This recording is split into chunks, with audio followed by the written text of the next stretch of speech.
Hi everyone, my name is Sam. I'm here to talk about my story about having my preemie daughter. So around 18 weeks, I found out that I was likely to have placenta previa, which I had no idea obviously what it was. If you don't know, it's where your placenta covers the cervix, so you can't have a baby through the canal. You kind of get it. So anyways, so she told me it's possible you're gonna have a C-section, and I was like, okay, well, whatever. It's my first kid. I struggled with fertility for almost 2 years, so we were like, okay, well, whatever. At least we can have the chance to have a child. So anyway, so around 22 weeks, 2 weeks later, after I found out I had placenta previa, I started bleeding. I woke up at 4 o'clock in the morning with bleeding. Like, who wants to wake up and get their period when they're pregnant? Nobody. Anyways, so was in the hospital for about 4 days, and they let me go home. They said, okay, you're not bleeding anymore. You can go home, just be on complete bed rest. That was horrible. That lasted for literally the rest of my pregnancy. Then at 24 weeks, I went to the hospital again with spotting, but they just said, okay, it's just, your mucus plug and everything's just cleaning out or whatever. And then they were like, okay, we want you to stay overnight. And I was like, no. And I'm like crying because, our hormones are crazy. So I was like, no, I don't want to stay. So they said, okay, you know what? You can go home. You're not bleeding anymore. Just go home. 26 weeks was the worst one so far. Yeah, I think the worst one so far. So 2 weeks later again, I had bleeding. And then they transferred me to like a hospital, like a sick kids hospital kind of thing. And like the bleeding was so bad, they transferred me. They gave me the steroid for her lungs. And that was horrible. Like that was the most pain I've ever had for a needle ever. And then I was there for about 5 days. They finally discharged me and said that she was 2.5 pounds and that I had to continue with like stricter bed rest than I was originally. So then around 30 weeks, I got a 31 and a half. I got a 3D ultrasound done or a 4D ultrasound done. And they're like, oh yeah, like the baby's, still a girl, which was awesome because you don't want to have everything girl made and then it be a boy or vice versa, whatever happens. But anyways, and then at 31 and 6 days, I woke up with bleeding again, which was a Monday, the 29th of March of this year, 2017. And they said, okay, like we're going to transfer you again because my hospital that I live close to doesn't take preemies under 36 weeks. So I had to transfer to the nearest hospital, which was an hour away.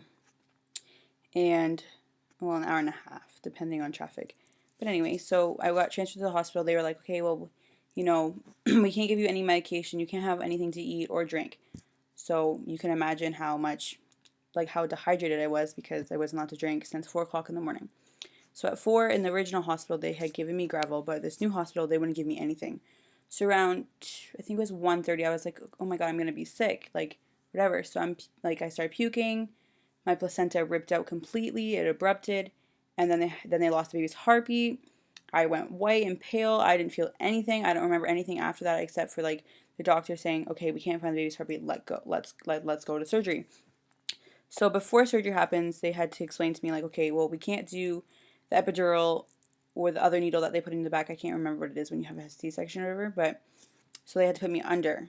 So apparently when Skyla came out, she wasn't really breathing on her own because, she wasn't really fully, like, cooked, I guess you could say.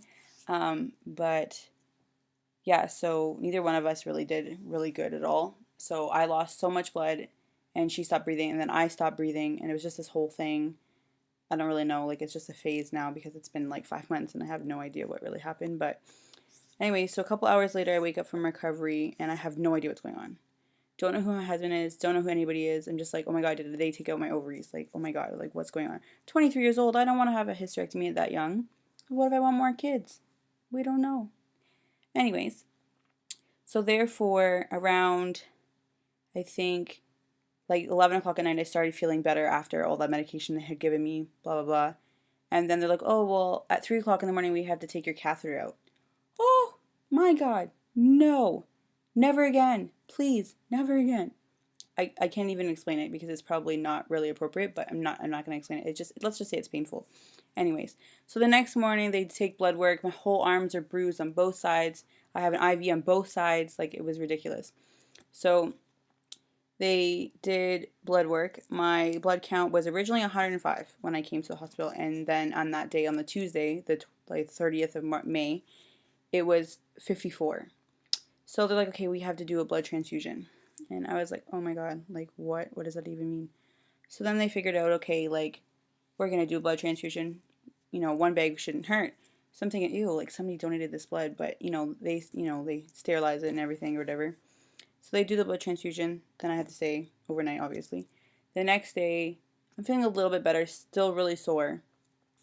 And they say your blood level is only 60. It only went up like 5.6 points. Like, what is going on? So then they do 2 bags of blood. So now this is Wednesday. And then on Tuesday, I finally got to meet her after the blood transfusion when I started to feel better. That's the best feeling in the entire world, to see your child after not, like, usually you get to see your baby right away kind of thing, like they put them on your chest. But I was under and she wasn't breathing, so they had to, do all that stuff or whatever. So when I finally got to meet her and hold her, because I was the only one that was allowed to hold her because I'm the mom. But anyways, so they let me hold her, and I literally did not want to let her go. Like, I never wanted to let her go. Like, I just wanted to be there all day, all night.